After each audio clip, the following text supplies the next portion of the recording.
country fight for better wages. Increasing the minimum wage to a livable wage is really the only humane option we have. Raise your wage, make While Senator Bernie Sanders fights Republican lies.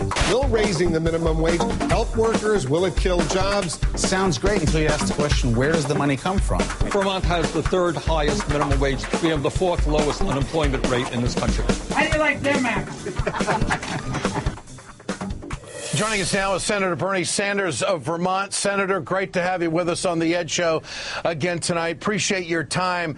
The question that person posed was, where does the money come from? I was screaming at the monitor saying that corporate profits are through the roof. I mean, it's almost like the other side is in denial. I have to ask you, is there any chance that Congress is going to be able to get the country on its side when it comes to raising the minimum wage to the levels where people can have a decent wage and support themselves? Your thoughts, Senator? Ed, we already have the overwhelming majority of the American people on our side who believe that the idea that $7.25 is totally obscene. It is a starvation wage, and the American people believe absolutely that we should raise the minimum wage. I hope that we can get strong legislation through the Senate, and I hope that by building a strong grassroots movement around this issue, we can force the House to do the right thing. Bottom line is, we have a collapsing middle class. We have far too many people living in poverty. And one of the reasons for that is we have tens of millions of people working at starvation wages. And while we have to create millions of new jobs, we also have to raise the minimum wage to a living wage. Senator, what do you say to these folks who are saying, and in that debate that you had, that Walmart and McDonald's can't afford to raise the minimum wage? Ed, do you want to hear one of the great obscenities of our time? The wealthiest family in this country is the Walton family. They are worth about $100 billion. That is more wealth than the bottom 40% of the American people. One of the reasons that the Walton family, the owners of Walmart, are so wealthy is that they receive huge subsidies from the taxpayers of this country. When you pay at Walmart starvation wages, you don't provide benefits to your workers, who picks up the difference? The answer is that many of the workers in Walmart end up getting Medicaid, they get food stamps, they get affordable housing paid for by the taxpayers of this country, while the Walton family remains the wealthiest family in America. If that is not obscene, I don't know what is. Senator, do you believe, of course, the Republicans have not helped out on any jobs package whatsoever. They're stuck in the mud. They don't want to help. They don't want to work with the Democrats. They don't want to help this president on a jobs bill in any way, shape, or form.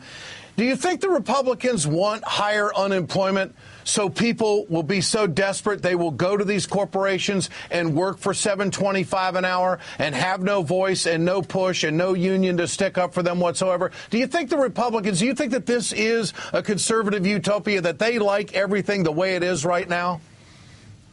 Ed, let me take that a step further, and this will shock you and shock some of your viewers. This is the truth. The fact of the matter is that there are many, many Republicans in Congress right now, perhaps the majority, who not only are opposed to raising the minimum wage, they want to abolish the minimum wage. That's the truth.